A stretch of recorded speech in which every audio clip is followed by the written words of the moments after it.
Doctor Sankhla, ये लड़ाई allopath, homeopath और आयुर्वेद की नहीं है। मैंने एक प्रकार से ये कार्यक्रम आप ही के लिए किया था, क्योंकि आपको ये जानना चाहिए, आपका जो एक्सट्रीम व्यू हो जाता है एलोपैथ को लेकर के। एलोपैथ एक विधा हो सकती है और उस पर खाली मोनोपोली रॉकफेलर का नहीं है।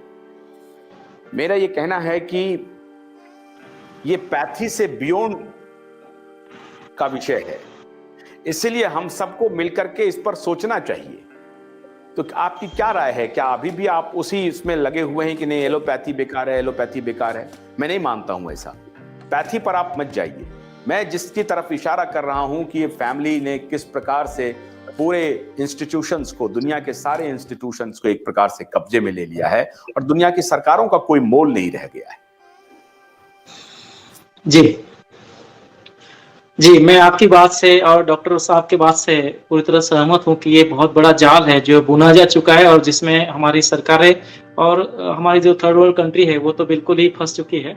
हमारे सरकारों के सरकार जो है अभी ये कारपोरेट जो है, जिसमें आपने जो बताया Bill Gate Melinda foundation, Rockefeller foundation, WEF जो वर्ल्ड इकोनॉमिक फोरम और सब चीजें हैं। तो ये सब चीजों ने बहुत पूरी तरह से हम लोगों को कस के बांध दिया है और इसी निकलने का रास्ता लगभग 2 सालों से हम लोगों ने कोरोना के समय भी इसी चर्चा को जारी रखा था कि इसमें से कोई रास्ता निकलता है क्या। तो और दूसरी बात, हम लोगों ने ये भी जागरूकता फैलाने की कोशिश की थी कि लोगों को ये बात समझ में आए, लेकिन दुर्दैव से भारतीय लोगों को इतनी जो हम लोग आपने जैसे आज पूरा मतलब वर्ल्ड वाइड जो सिनारियो वो पेश किया कि किस तरह से हम लोग यहाँ तक फंस चुके हैं और जो दिख रहा है वो बहुत अनुकूल भी लग रहा है, लेकिन उसके बाद में आने वाला समय बहुत मुश्किल होगा।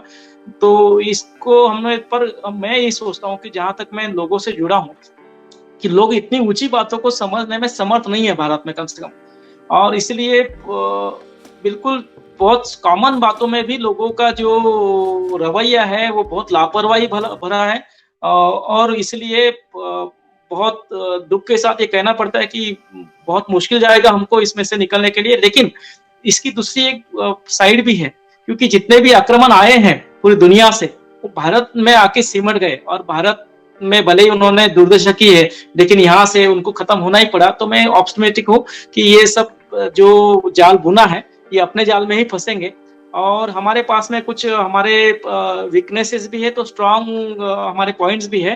तो शुरुआत देखो, अभी जैसे आपने बताया कि ये रॉकफेलर फाउंडेशन हो या WHO हो, वर्ल्ड मतलब यूरोपियन एजेंसियां हो, इनको फंडिंग ज्यादा तो जाती है वो फार्मा से जाती है।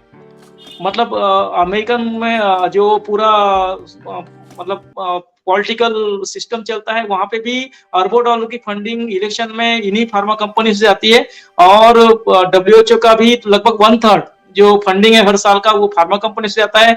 वह यूरोपियन मेडिकल यूनियन का भी लगभग 85% जो खर्चा है वो यूरोपियन ये मेडिकल फार्मा कंपनी से जाता है।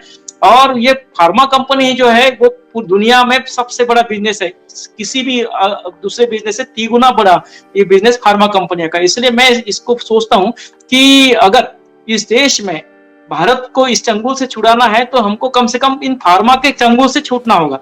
फार्मा से चंगुल से छूटते ही आपको शायद पता नहीं होगा कि इस देश के जो हम लोग दवाइयों पर खर्चा करते हैं उसका बहुत सारा खर्चा हम लोग बचा पाएंगे जब लोग इकोनॉमिकली स्ट्रांग होंगे।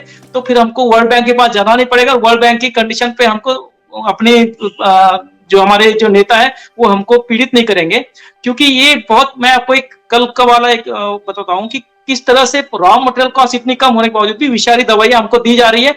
जैसे मैं आपको बताऊंगा, आप दिल्ली में रहते हो, मान लो 50 करोड़ की दवाई दिल्ली शहर में बिकती है, उसकी असल कॉस्ट जो है मुश्किल से 10-20 लाख होगी। बाकी मैक्सिमम पैसा 99% पैसा जो जा रहा है वो प्रॉफिट के रूप में जा रहा है और उस सिस्टम में बट रहा है और सालों से ये चल रहा है, 100 सालों से आपने देखा है चल रहा है। इसलिए आज ये इतनी पावरफुल होके आज हमारे